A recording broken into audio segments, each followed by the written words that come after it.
semuanya, apa kabar? Semoga dalam keadaan sehat walafiat ya.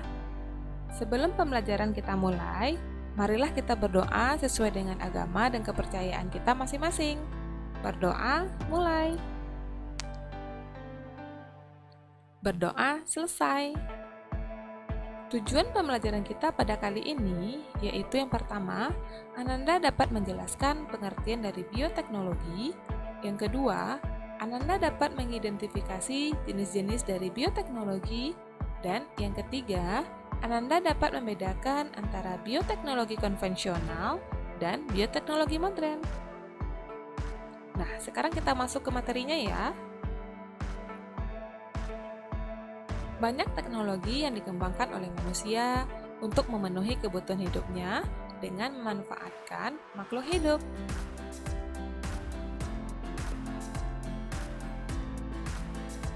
Misalnya, dengan memanfaatkan bakteri dan jamur.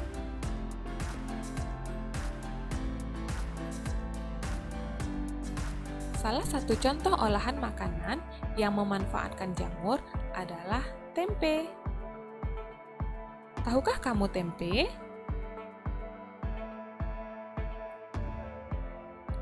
Pernahkah kamu makan tempe atau makanan olahan dari tempe?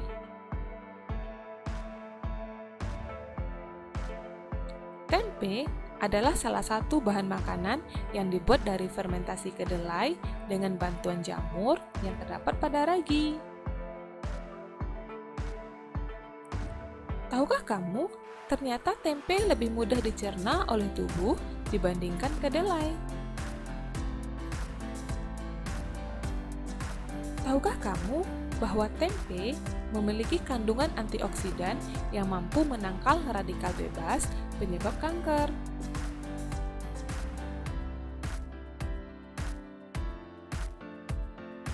Jika kamu perhatikan struktur tempe, kamu akan menemukan benang-benang putih pada tempe. Nah, benang-benang tersebut disebut dengan hifa.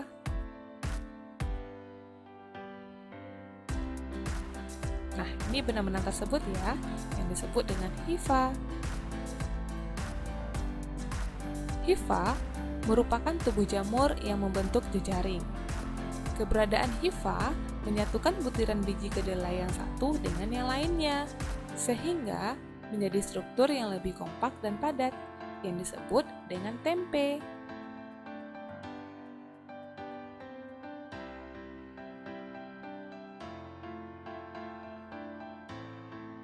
Tempe dapat dikelompokkan menjadi salah satu produk bioteknologi karena dalam proses pembuatan tempe melibatkan suatu mikroorganisme. Nah, ini adalah sel jamur dari Rhizopus oryzae, mikroorganisme yang digunakan dalam proses pembuatan tempe. Tahukah kamu sebenarnya apakah bioteknologi itu?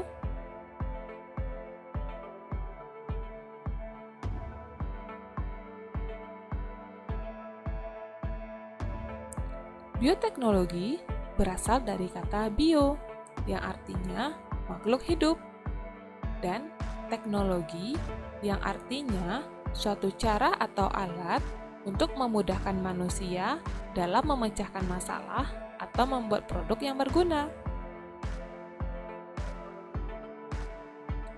Bioteknologi dapat didefinisikan sebagai penggunaan organisme atau bagian dari organisme untuk membuat suatu produk atau jasa sehingga dapat mensejahterakan manusia.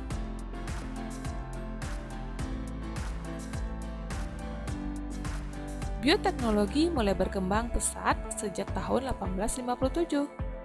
Setelah Louis Pasteur menemukan hasil fermentasi yang dilakukan oleh mikroorganisme.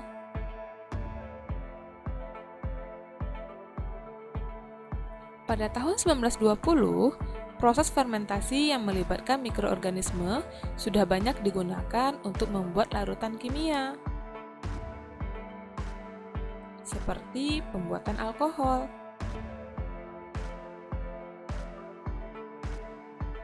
Bioteknologi yang memanfaatkan secara langsung mikroorganisme seperti bakteri maupun jamur secara langsung, enzim yang dihasilkan mikroorganisme, dan melibatkan proses fermentasi untuk menghasilkan produk atau jasa disebut dengan bioteknologi konvensional.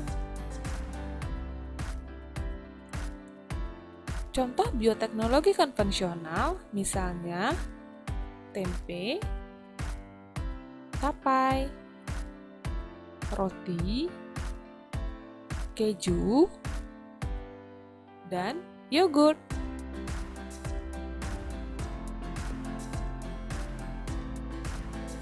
Seiring dengan perkembangan ilmu pengetahuan, bioteknologi terus berkembang menjadi bioteknologi modern. Dalam bioteknologi modern, melibatkan prinsip biokimia, biologi molekuler, dan rekayasa genetika.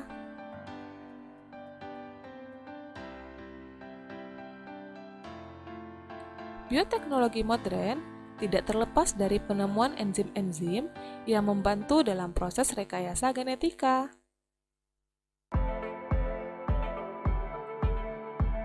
Melalui teknik rekayasa genetika, para ahli bidang bioteknologi dapat menyusun pola gen sedemikian rupa sehingga menghasilkan organisme yang sifat-sifatnya sesuai dengan yang diharapkan.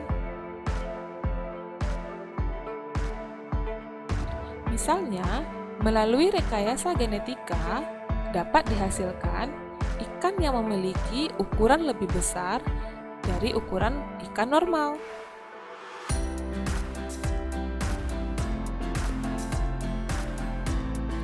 Teknik rekayasa genetika dikenal juga dengan istilah teknik DNA rekombinan, yaitu proses mengkombinasikan DNA suatu organisme ke dalam DNA organisme lain.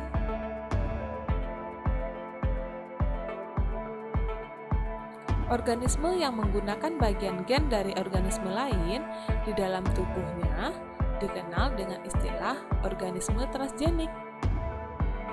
Tumbuhan, hewan, dan bakteri transgenik tidak hanya digunakan untuk keperluan penelitian, namun juga untuk memenuhi kebutuhan di bidang medis, pertanian, dan peternakan.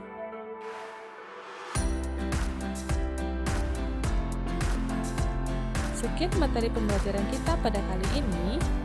Dari materi yang telah kita pelajari, dapat kita simpulkan sebagai berikut.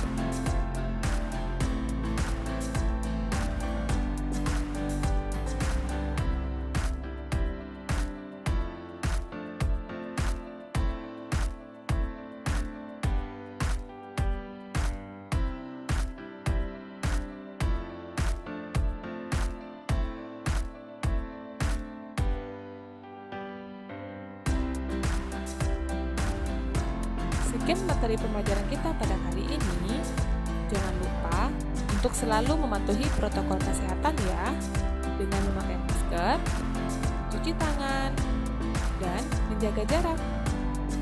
Stay safe ya, lindungi diri, lindungi keluarga, dan lindungi sesama.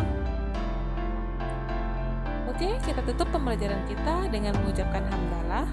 Alhamdulillahirrabbilalamin. Mohon maaf apabila ada kesalahan dalam penyampaian. Wabillahi taufiq wal hidayah. Wassalamualaikum warahmatullahi wabarakatuh.